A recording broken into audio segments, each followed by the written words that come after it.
All right, well, hopefully you're here to see Layer 8 and why people are the most important security tool. That's what I'll be talking about today. My name is Damon Small. I'll explain my little nickname there here in a second.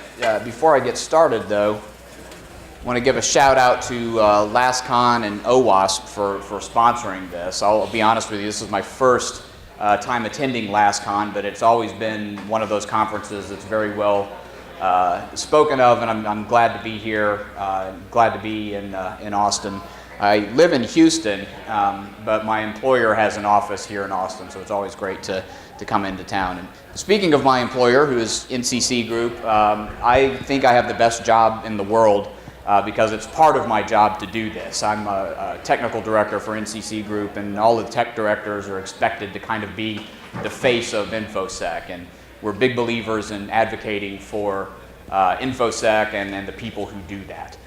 So thanks to my employer, and of course my wife and editor. My wife isn't here, but she gets to go through all of my slide decks before I present them and make sure they're coherent. So thanks, hon.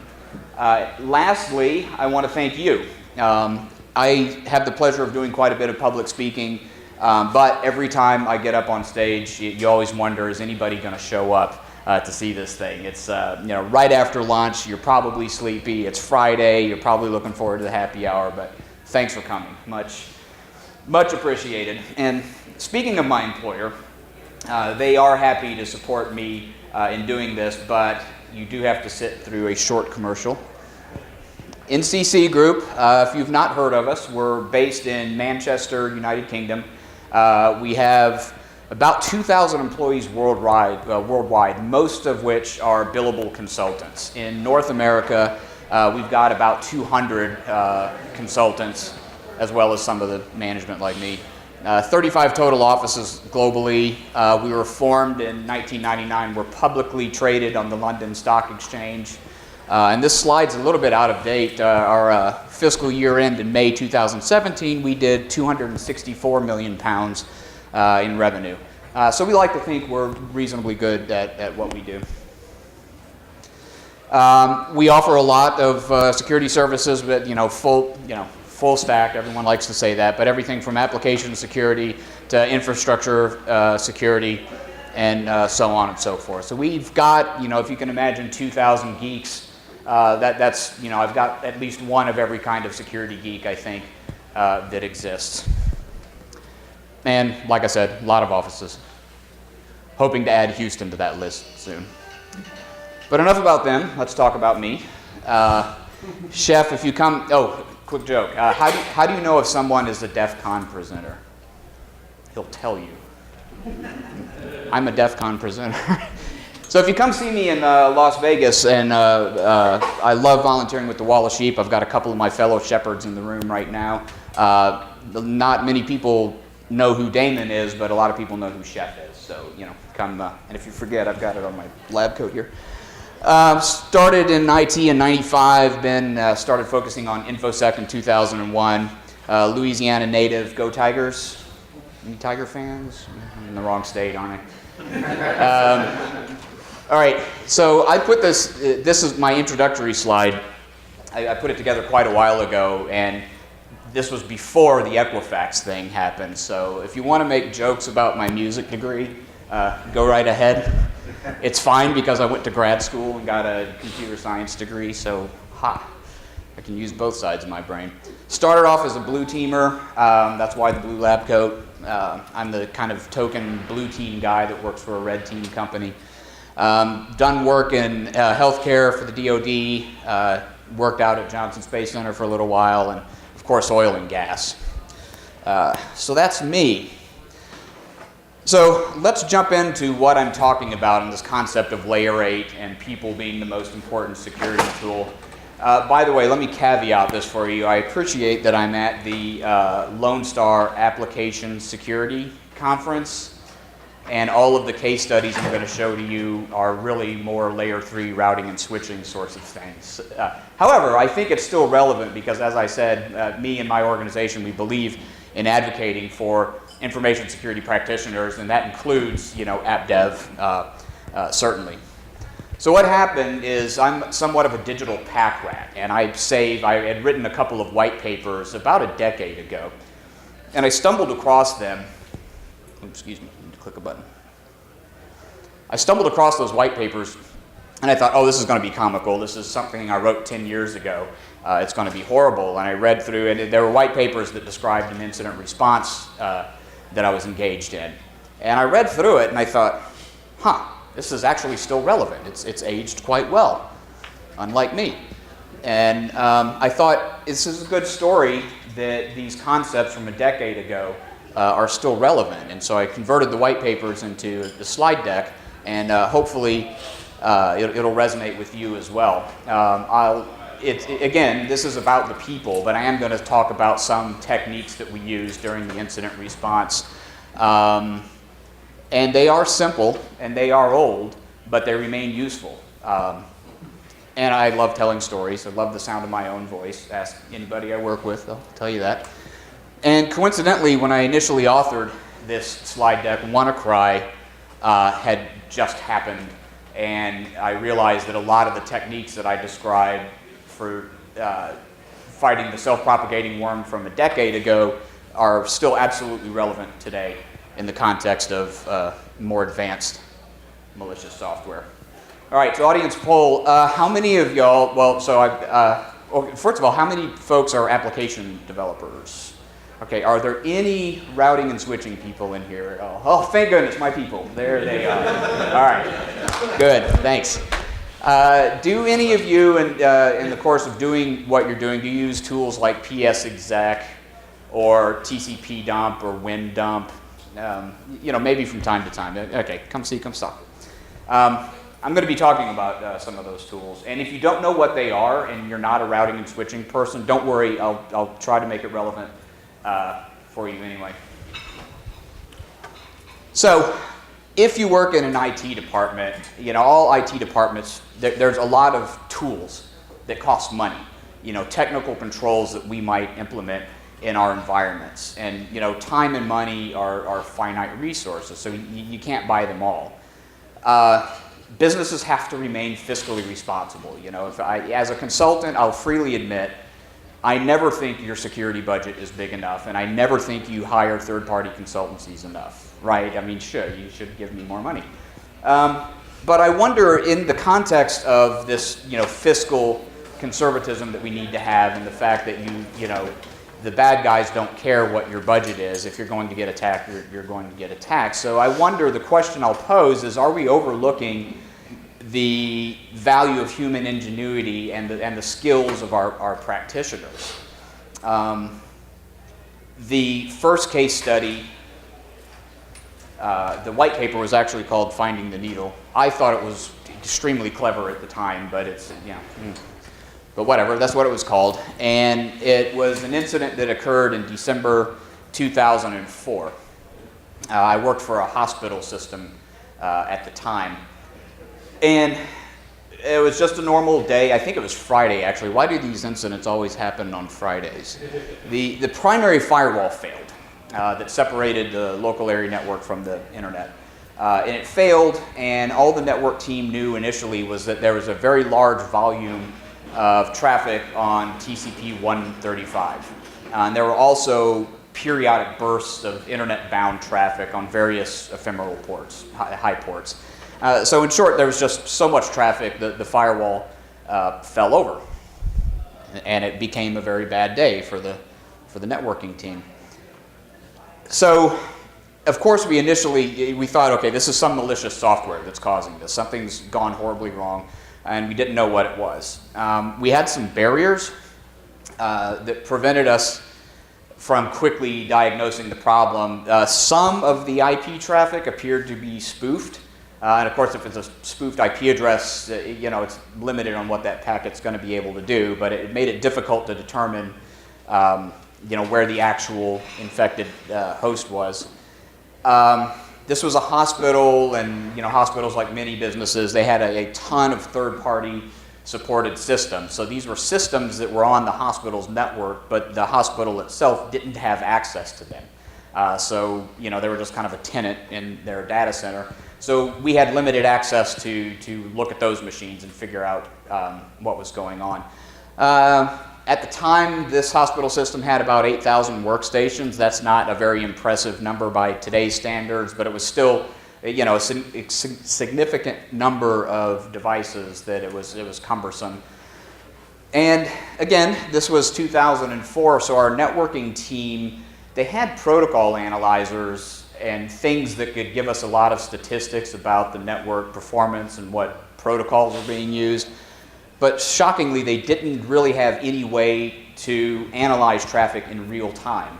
Now, I can't imagine a network team now that wouldn't have that ability, but again, it was 2004, number one, and number two, as much as I enjoy the healthcare industry, they just weren't very sophisticated. We weren't very sophisticated at the time in our network management capabilities. And I, you know, as one of the security guys, I went to them and said, look, I can sniff traffic for you all you want. You know, just give me access to a span port and I'll plug in and do the thing. At that time, and maybe it still exists to some degree now, but security was very much considered, the network folks didn't like to give anybody access to their infrastructure, and they say, oh, you're not a network engineer, we can't give you a span port, it's going to break all the things. And I'm like, all right, man, peace, I'll be in my office if you would like some help. And sure enough, about an hour later, it came cap in hand and said, yeah, you know, so this sniffing thing you were talking about, we've got a span port for you, can you help us out? I'm like, yeah, sure. So anyway, the message is that, you know, due to the limitations that as an organization we were dealing with, they couldn't troubleshoot any more than just saying, yeah, the firewall's down, there's lots of traffic on 135. We don't know what it is. So they begrudgingly engaged us, and then we started. So fundamentally, and here's where I'm going to start talking more about the people. More coffee for you. There was 4 things we needed to know.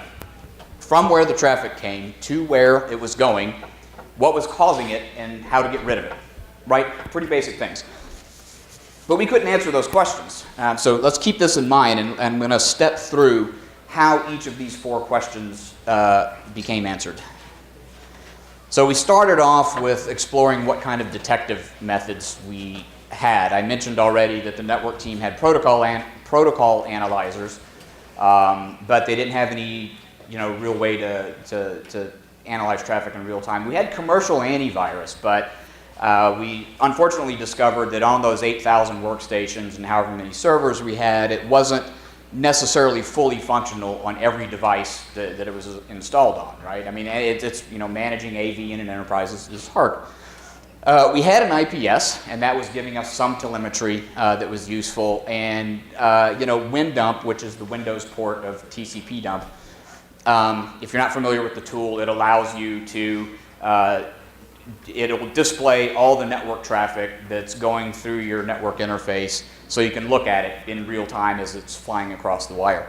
So this simple command right here allowed us to see, and by the way, I was positioned on the network at a significant egress point, so I could basically see maybe not everything, but most of the traffic that was leaving the organization I was able to see. So this showed me everything that was going to port 135. Remember, we did know that that was the port that the malicious traffic was on. So by simply issuing this command, I all of a sudden had more visibility into the network than the network engineers themselves had. Yeah, so that was the kind of the first step in trying to figure out where the traffic was coming from. So in doing that, and I'll show you what some of that traffic looked like in a minute, that showed us where the traffic was coming from. So not only did it say, hey, here's traffic from port 135, it would say, here's the source IP address, here's the destination, and some other things as well. So we started compiling a list just of who these infected hosts were based on their IP address.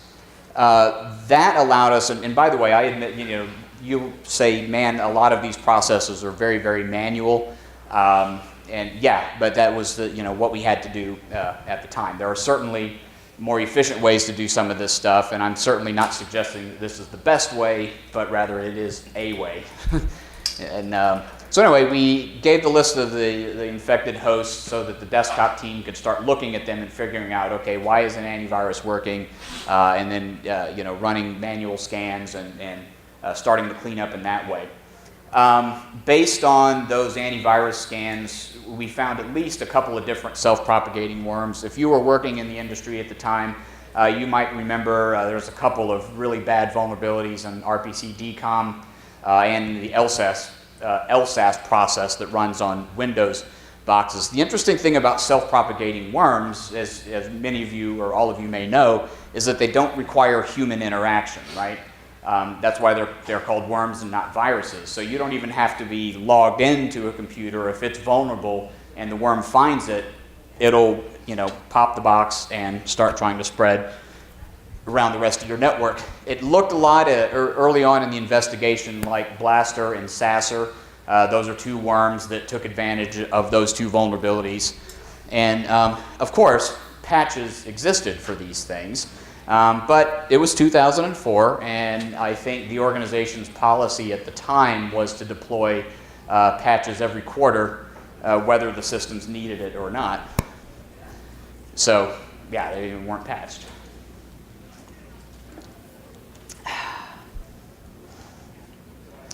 So, a little bit of context on botnet worms. A lot of times the command and control is done by the worm will log into a malicious IRC channel. There was a period of time where I think there was more botnet-based traffic on IRC than any legitimate traffic might exist. I'm sure that's still true today.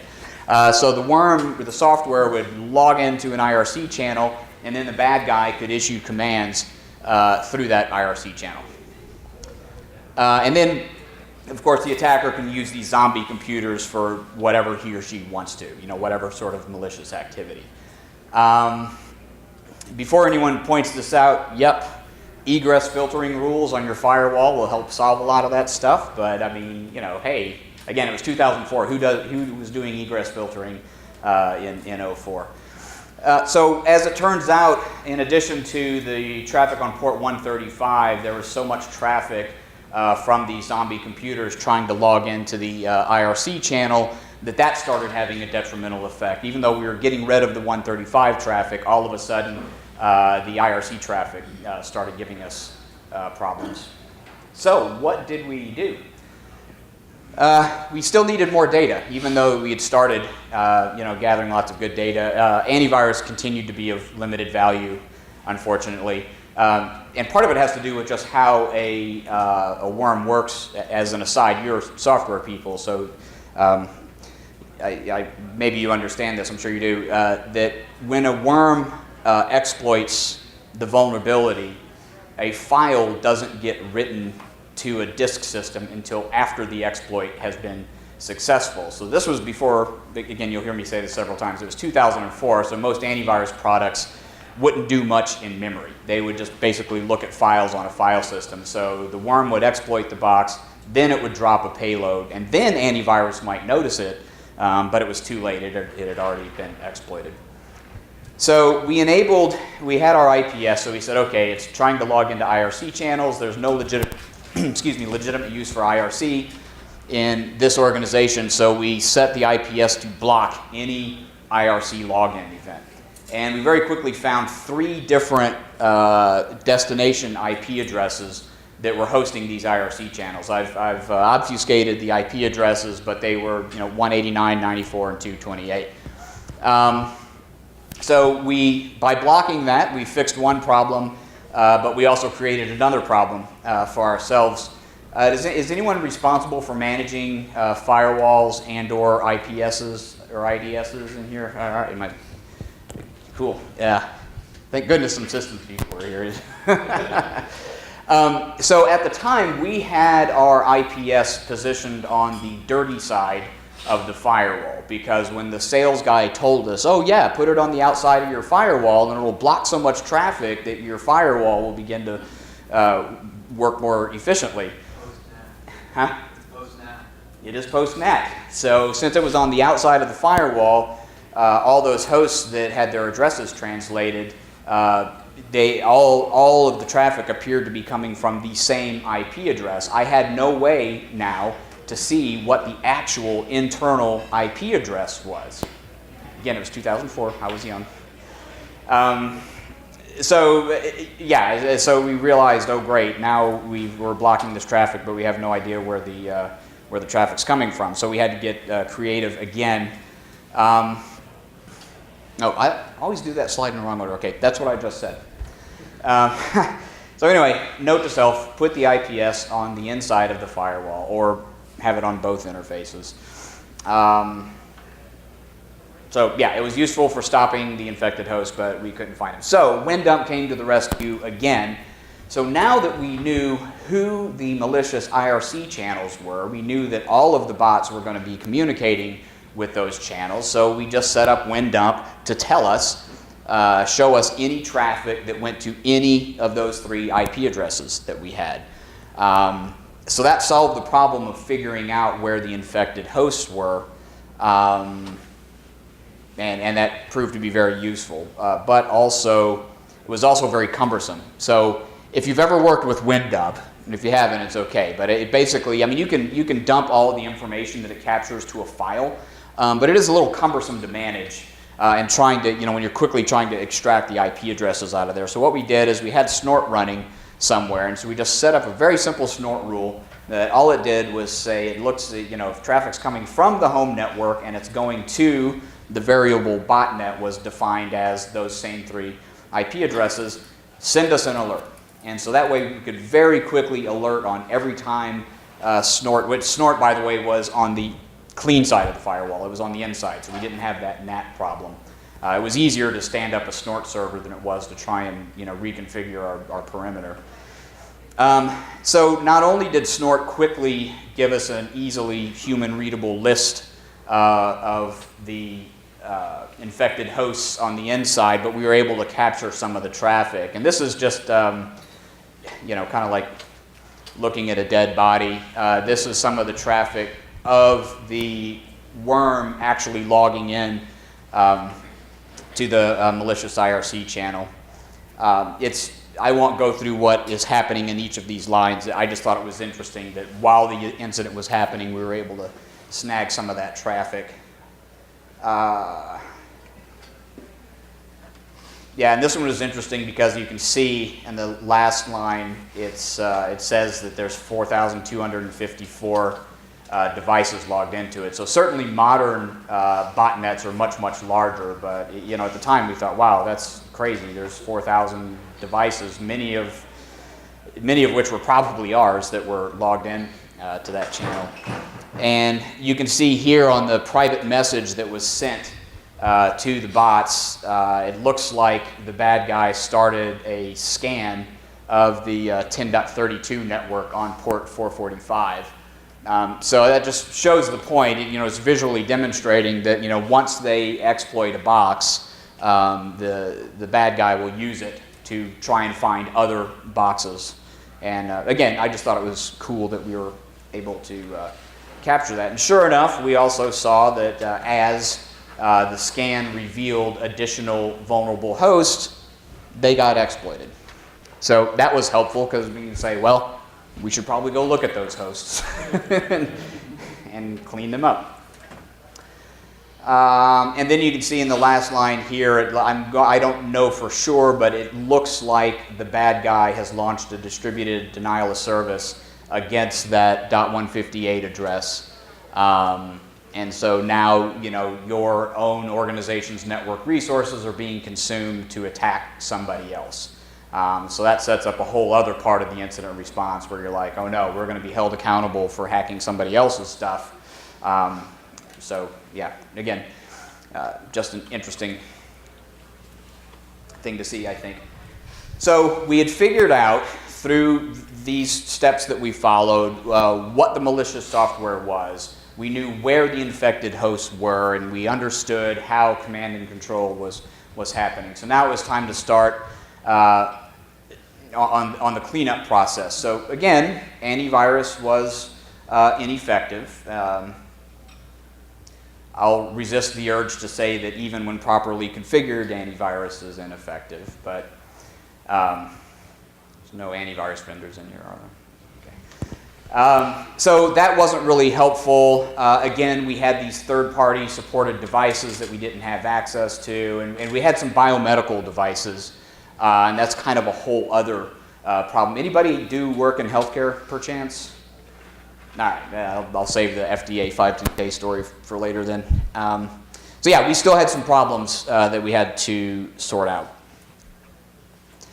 So while we were running Snort and gathering the alerts about who was infected, the logs provided us some additional useful information. So at this point, we knew to where the infected hosts were phoning home, and we knew which hosts were infected because, look, there's the IP address right there.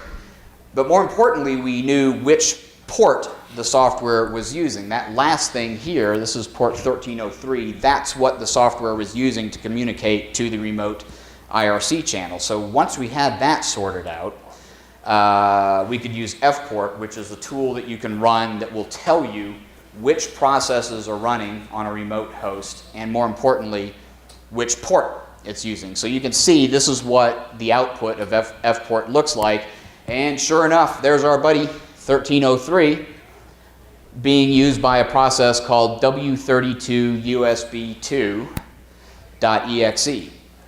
Not to be confused with the actual Windows service, which would be W32USB.exe. So, you know, they try and give them deceptive looking file names so you might gloss over it. But because we had empirical data, we knew exactly which TCP port it was. We knew that was the offending service. So now that we had sorted out that problem, we had to get rid of it. Now, malicious software back in those days, not to be that guy, back in my day, I do have a gray beard though, and I'm not afraid to use it. Malicious software was a little easier to deal with in that you just simply had, many times you had to just stop the process and then delete it, and you were largely done. So there, yet another tool that we had in our toolbox called PSKill, and you would issue that command, point it to the remote host, and tell it which specific process you wanted to kill. Again, in this case, it's W32USB2. So you run that, and in less than a second, the process is stopped. You delete the file, and off you go. So again, a very, very manual process, probably not the most efficient way to do it, but at the time, that was the way we had. Once it was all said and done, this was a really bad weekend for this healthcare provider. There were many botnets that were discovered. You can see based on the file names, we knew it was Spybot or Rootbot, and there's Randex, Rbot. There was a bunch of them, and a bunch of specific infected files that we were able to find. And even though it was tedious, it was very effective, and we weren't having to guess whether or not we had found all the boxes or not. So all of this having been said,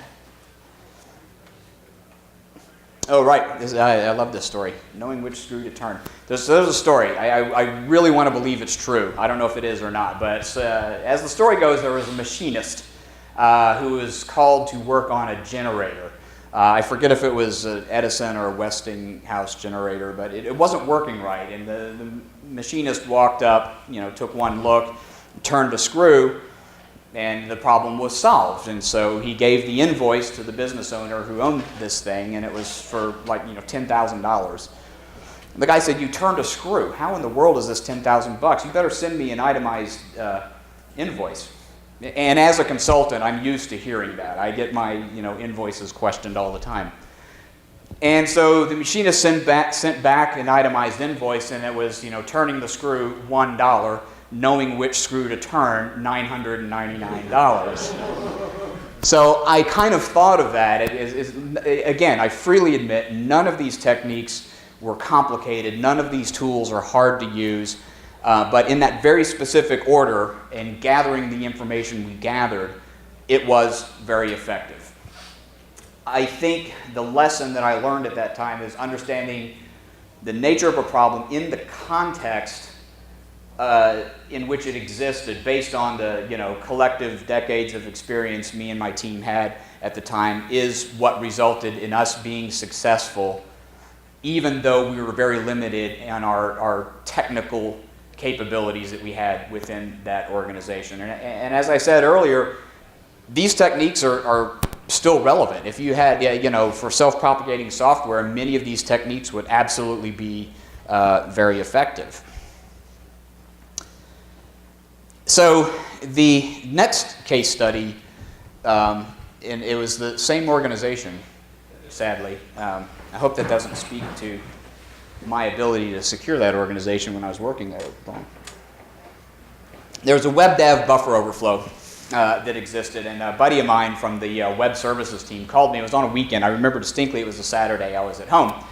And he said, "Hey, Damon, do you want to see a dead body?" Well, web devs are kind of a strange bunch. And I told Greg, I was like, "I hope that you're speaking euphemistically, right? I don't know what you're talking about." He's like, No, we got a server in the DMZ that got popped, and I'm trying to do post-mortem on it and figure out what in the world happened. So the three key things I'll talk about, there was a rogue FTP site that had been installed on this box. The reason the WebDAV figured out that something had gone horribly wrong, because he started getting alerts that his disks were completely full. Spoiler here, I'll show you how the hacker was kind enough to patch our server for us. If you're going to hack things, at least provide a little value, I guess. So anyway, my buddy Greg logged into the server, and I know that's very difficult to see, but it clearly shows that looking at the C drive in System 32, it was filled up with all kinds of things that had nothing to do with System 32. So the immediate question is, how the hell did all that get there? And what is it? So the first thing we did, InMap came to the rescue in this case. And if you're not familiar with InMap, it colloquially stands for network mapper. And you can use it to examine a device on your network and figure out which network services are on it. So everything looked pretty normal to us, except there were three services that we weren't sure what they were: 1978, 2003, and 3460. So we quickly narrowed it down to those three things that probably have something to do with what's going on. So FFPort came to the rescue again. We ran FFPort against that box. It told us that port 2003 was being used by a service called WinNGNT. And that's not to be confused with the legitimate process that's called WinMGMT. Luckily, I think Greg figured that one out, but yeah, that process clearly didn't belong there. So great, how do you figure out what's on the other end of it? We just simply telnetted to port 2003, and this is what we saw. I'm not sure why those variables weren't defined, but basically we telnetted to that port, and we saw the splash screen for the rogue FTP site that Razstros installed for us. And it's pretty well designed, right? I've seen commercial products that aren't that aesthetically pleasing. There's the rest of the, yeah, and you can see, when you stand up a rogue FTP site, you want to know how much data is available. There's a lot of very useful, metrics. I thought, man, we should, import this into our, performance database. I wonder if you'd sell us the source code for this. And we found, so this guy was a little sloppy. There was a lot of artifacts left over on the screen, including an install script for the FTP site. I won't walk through it, but it was just another interesting artifact that we found. You can see what script the bad guy ran to get all that installed on there. And here's where he very kindly patched our system for us. I'm sure by now this is probably a commonplace thing, but you look through the script and you can see where it's modifying registry, the vulnerable registry entry, and patching it for us. And You know, jokes aside, it's not because this hacker was a nice person, but he or she didn't want anyone else to gain unauthorized access to the system. So now that the backdoor was installed, the best way to keep other bad guys out of it is to patch it. So at least we didn't have that problem to deal with. As soon as that happened, the software started looking for more vulnerable systems. Again, this was the WebDAV buffer overflow that existed you know, back in the day. And we found the logs where, look, there's a bunch of systems where WebDAV was enabled. The reason I obfuscated the first 2 octets of those IP addresses is because they were not on our network. Those were routable IP addresses that existed out on the internet somewhere. So again, you know, you run the risk of your organization being blamed for attacking somebody else's organization because you've got infected hosts on it. And your network resources are being consumed for malicious activity. He left us his card. ICE RAS World FXP. I Googled some of the words. Yeah, see, 37 gigs worth of stuff. I mean, that was a lot back then, right? I mean, it's not much now. And yeah, when I Googled some of those words, I got a lot of domains on the .de TLD, and I quickly started closing windows. I'm like, yeah, I'm not going to that site. Never did figure out what all that nonsense was, but I mean, again, you know, pretty well designed. Well, props to him. So through these 2 narratives, I hope that I've shown, you know, yeah, it's ostensibly to say, isn't this neat? Me and my team figured this out. But as I was mulling over this, I realized that, again, to go back to my opening comments, that people really are the most important security tool, because no organization is ever always going to have everything they need to do whatever it is they do. And at some point, you're going to find yourself in a situation where you've got to think creatively and overcome those obstacles. However, we as humans are also part of the problem. I'll use the remaining couple of minutes I have to talk about a red team exercise I worked on. It was last year, actually. We strung together an extremely complex 9-step attack chain. And that sounds great, and I had some very talented, again, I'm a blue team guy, so I had some other people that had mad skills. But it wasn't just the hacking all the things that made us successful. We got lucky at one point along the way where we had gained unauthorized access to a workstation, and we were tooling around the file system, and this was an admin, an administrator of this organization, and there was a spreadsheet, I kid you not, on his desktop that was called administrator passwords.csv. So you don't have to be the best red teamer in the world to figure out that's a file I'm interested in. So we helped ourselves to a copy of it, and sure enough, there was a bunch of administrative passwords in that spreadsheet. So clearly, had that admin not made that poor decision, the attack chain may have stopped right there. So humans are the solution to all the security problems, I think, but we're also the cause of many of them. Furthermore, with this client, once we had domain admin, we were doing the readout. We'd given them the massive report, and we're going through it, and we said, yeah, you know, we created ourselves a domain admin account, and we weren't even trying to be stealthy. We called it NCC admin. You know, it's very obvious. Oh, by the way, I forgot to make this joke. I love presenting at Norris conference centers. This is the second time I've presented at one, because a lot of people mistakenly think that NCC Group has sponsored the wireless. So, nice point. Yeah, exactly. So you're welcome. Anyway, once we had domain admin, they didn't detect us, and we asked them about that. We said, you know, one of the recommendations was you should monitor the domain admins group, and if it ever changes, that needs to be an alert. And it's like, yeah, we do that. I'm like, huh. Well, we were in domain admins for like 3 days, and nobody said anything. He said, yeah, the monitoring system was down, and no one noticed. And I'm like, okay, you know, again, you need to monitor your monitoring system. So, well, I mean, you really do, right? I mean, somebody should have noticed. You don't have to read this. I just thought it was a really cool diagram of that attack chain. And again, that looks impressive, right? All these steps. I mean, holy smokes, NCC guys are great, right? But yeah, if it weren't for the human error that happened in there, we may not have been quite as successful. So, as I said, several technological challenges conspired against us. You can read that if you like. I just ripped that directly from the conclusion of the white paper I wrote.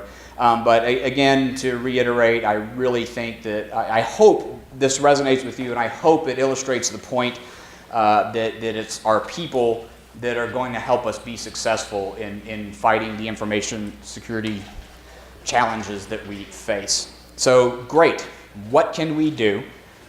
And I'm happy to be wrong. If you disagree, that's awesome. I'm just glad to be a part of the conversation. But I think that as information security professionals, especially if you're in a leadership role and you have influence on your budget in your organizations, I think we should spend on people first and technology second.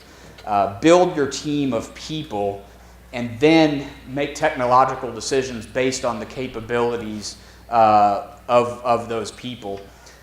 Make sure you consider the skills that they have when you're making technological decisions. So when you're talking about technology products or security products, there's often more than one way to skin that cat, right?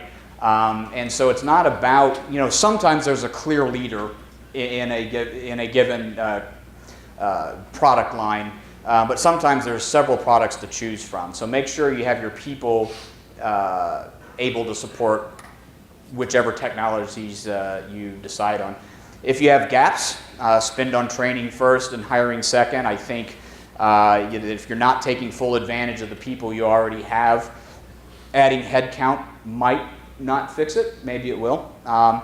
And as I described through the first incident response, it was very important that the network team be willing to work with the security team. I don't know that organizationally, the clients I work with, that's not as much of a problem now, but still, it's important to be able to work across your organizational silos. And I've had people, disagree with a couple of these points before, and like I said, that's fine. I'm happy to be wrong, but as long as we're having the conversation, I think we're moving in the right direction. So, that is my story, and I'm sticking to it. The irony of throwing up a big QR code in a security crowd is not lost on me. Trust me, there's not a malicious URL in there. That's just my contact information. Or if you prefer, there's my email address, and you can find me on Twitter. And that having been said, comments, questions. No one threw anything at me, so this is already a successful... Yeah, there you go. All right, if there's nothing else, I'll be around the rest of the day. Thank you for spending your afternoon with me. It's very much appreciated, and I'll be hanging out. Feel free to buy me a beer or two. That's what I'm doing. Thank you.